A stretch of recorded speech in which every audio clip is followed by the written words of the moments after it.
India went on the offensive when its government websites were attacked by hackers from Pakistan.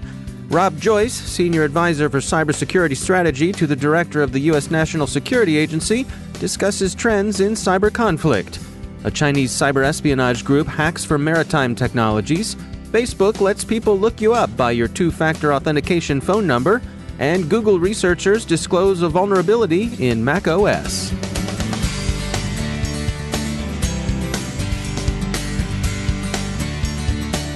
Now I'd like to share some words about our sponsor, Akamai. You're familiar with cloud security, but what about security at the edge?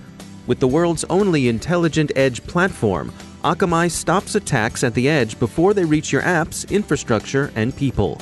Their visibility into 178 billion attacks per day means that Akamai stays ahead of the latest threats, including responding to zero-day vulnerabilities.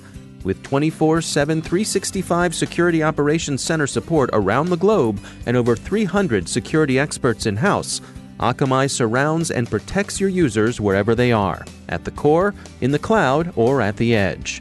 If you're going to RSA this year, visit Akamai in the North Hall, booth 6153, to take part in their Crack the Code Challenge for an opportunity to win a new 3D printer.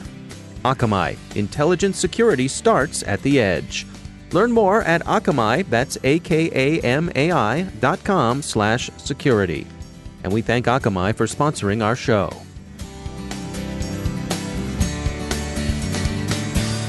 From the CyberWire studios at Data Tribe, I'm Dave Bittner with your CyberWire summary for Tuesday, March 5th, 2019.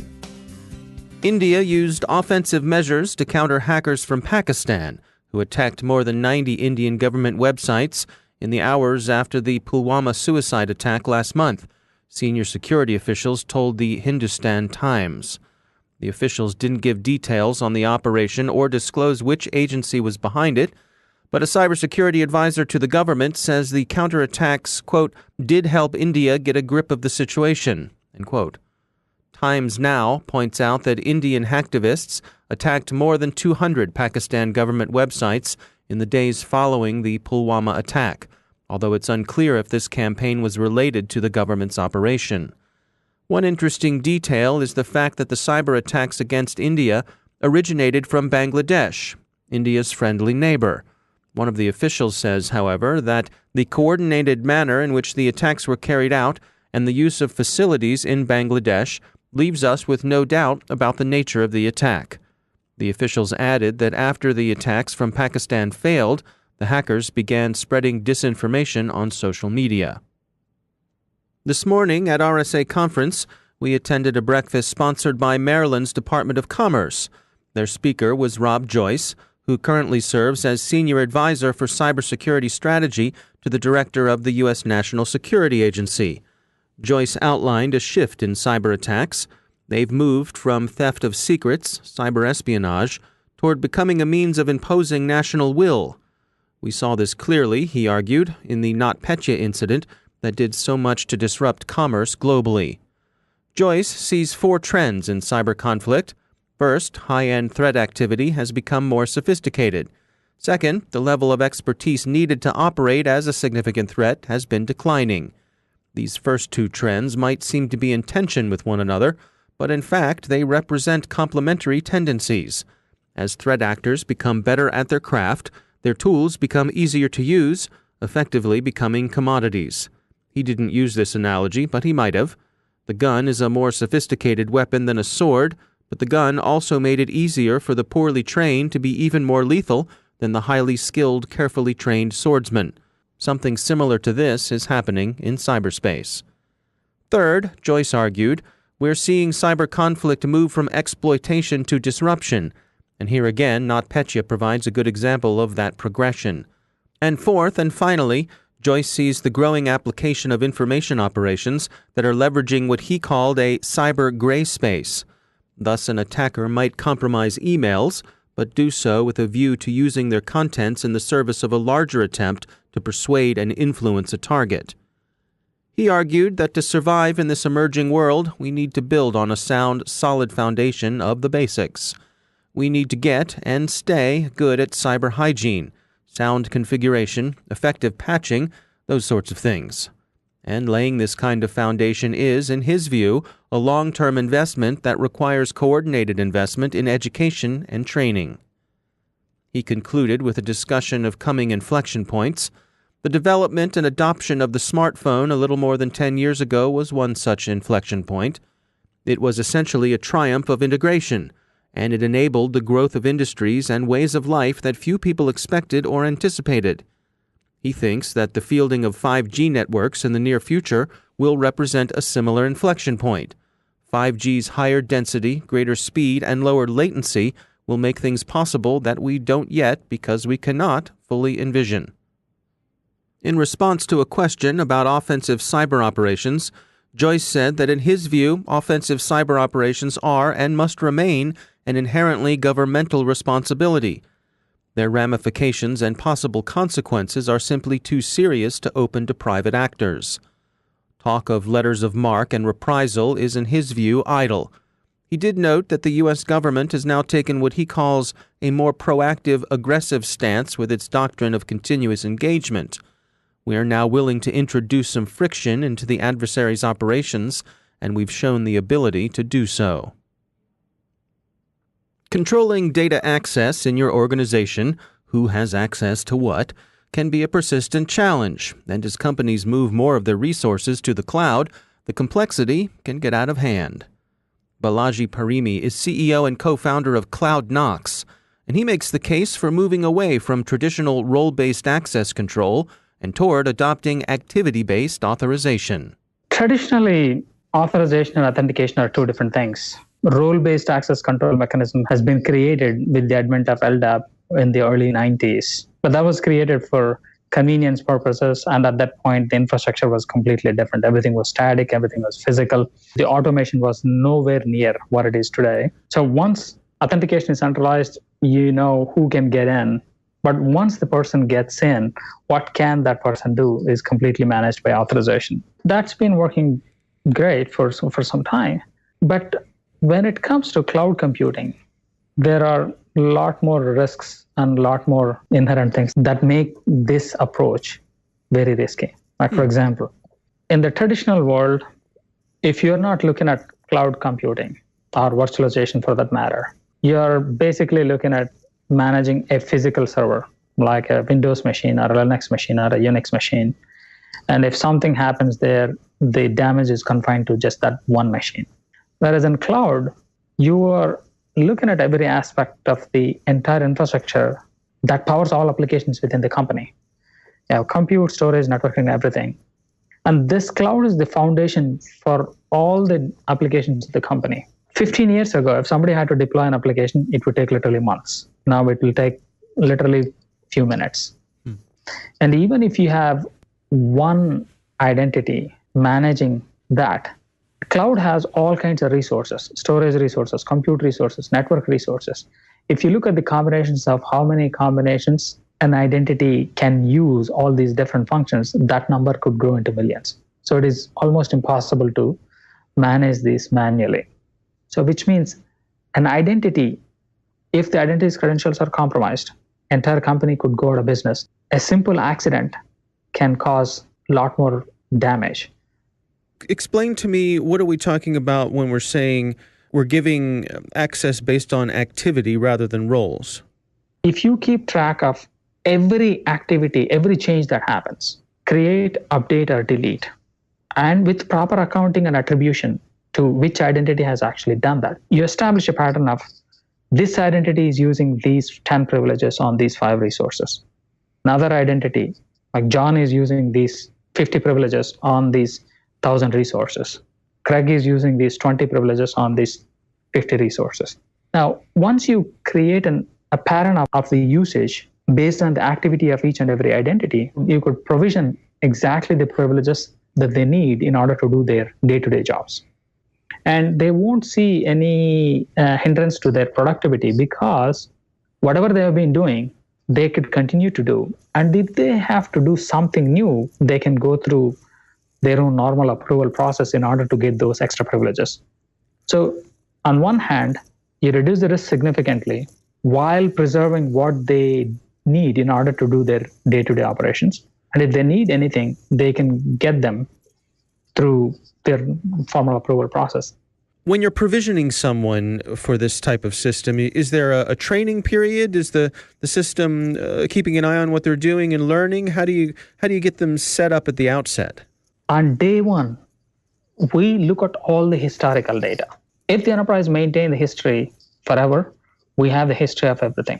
So say start off with the read-only for everybody, so that not a lot of damage can be done.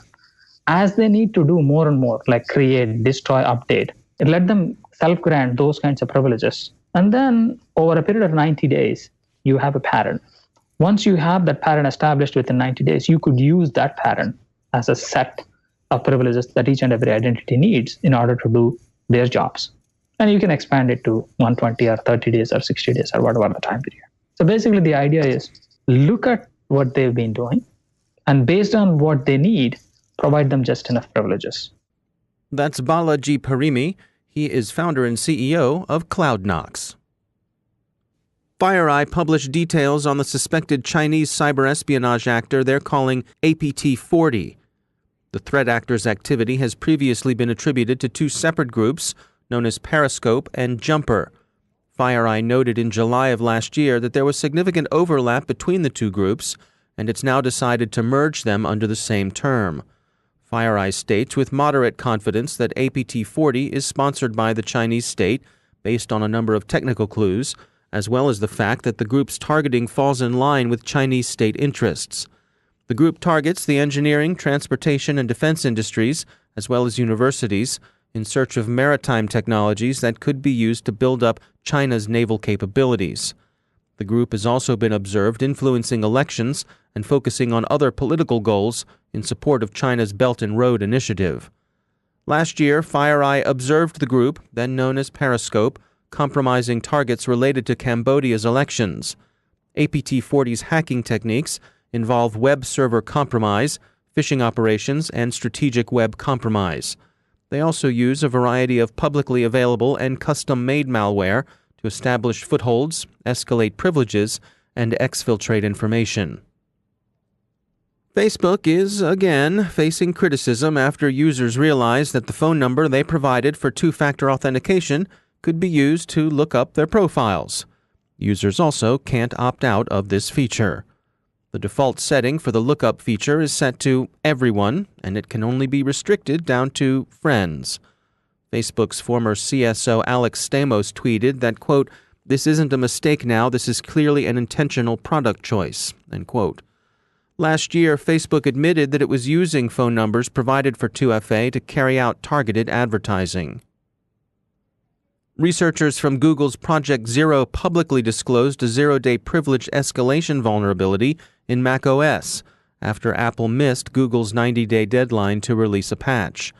The proof-of-concept demonstration published by Project Zero takes advantage of a loophole in macOS's copy-on-write protection.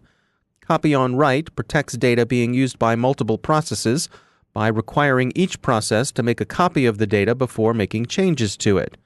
This prevents one process from disrupting all the other processes. The Project Zero researchers found that macOS allows users to mount and unmount file system images without alerting the memory manager, meaning that an attacker can stealthily replace higher privileged information. The researchers are calling the vulnerability Buggy Cow. The flaw is serious, but it's difficult to exploit and depends on malware already running on the system. Finally, again, back to RSA. What's the trend in conference swag? It's socks, friend. Brightly colored, whimsical socks. The better to keep your feet warm and secure. Now a moment to tell you about our sponsor, Observit. The greatest threat to businesses today isn't the outsider trying to get in. It's the people you trust, the ones who already have the keys. Your employees, contractors, and privileged users. In fact, a whopping 60% of online attacks today are carried out by insiders. Can you afford to ignore this real and growing threat? With Observit, you don't have to. See, most security tools only analyze computer, network, or system data. But to stop insider threats, you need to see what users are doing before an incident occurs. Observe It combats insider threats by enabling your security team to detect risky activity, investigate in minutes, effectively respond, and stop data loss. Want to see it in action for yourself? Try Observe It for free. No installation required. Go to observeit.com/cyberwire. That's observeit.com/cyberwire. And we thank Observe It for sponsoring our show.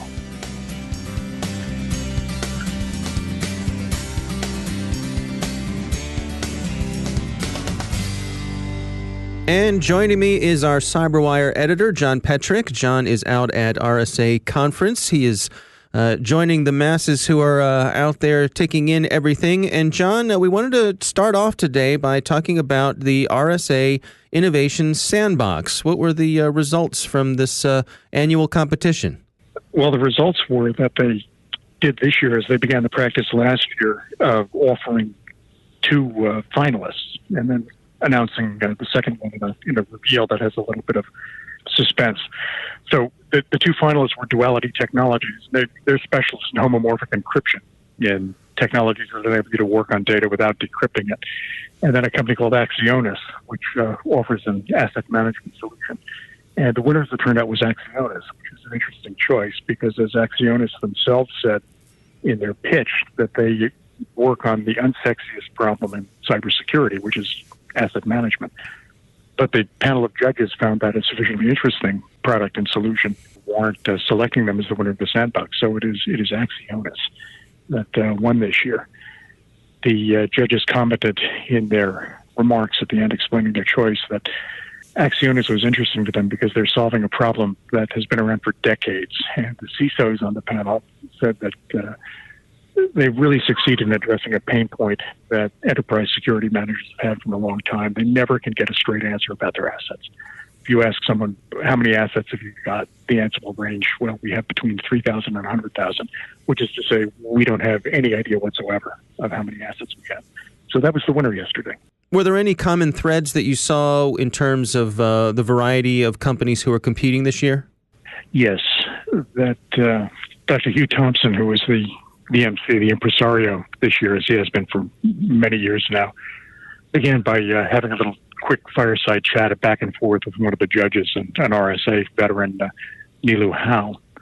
And so they were yucking it up a bit on stage, saying that they didn't have anything on quantum or blockchain or AI. So those are last year's buzzwords, or the buzzwords from 2 years ago. So none of that. But there were some clear themes that the finalists did address, and those, I think, in a short list would be cloud issues, in particular hybrid cloud issues, problems of asset discovery, container security, API security, and of course privacy. And I think from walking the floor a little bit, we just had our opening yesterday evening here, so I haven't been on the floor much. Nobody has been. But that's a good list, I think, of the high-profile topics that seem to be engaging people here at the conference. Do you have any sense for what the overall tone is this year, and any trends that you're tracking? I'm going to be very interested in looking for what people have to say about content moderation and content screening. I think that's an interesting problem, and I think that it's one that people are going to increasingly have to grapple with. And I think that there may be some false paths and false lights that people are going to follow as they try to do that. I don't have the same sense of worry that I felt very strongly on the floor last year. Not so far, at any rate. That last year, the conference felt very much like a convention being attended by people in an industry that was about to undergo some severe consolidation. And I don't feel that right now. John Petrik, thanks for joining us. You're welcome. And that's the CyberWire. Thanks to all of our sponsors for making the CyberWire possible, especially our supporting sponsor, Observe It, the leading insider threat management platform. Learn more at observeit.com. The CyberWire podcast is proudly produced in Maryland out of the startup studios of Data Tribe, where they're co-building the next generation of cybersecurity teams and technology. Our CyberWire editor is John Petrik, social media editor Jennifer Iben, technical editor Chris Russell, executive editor Peter Kilpie, and I'm Dave Bittner. Thanks for listening.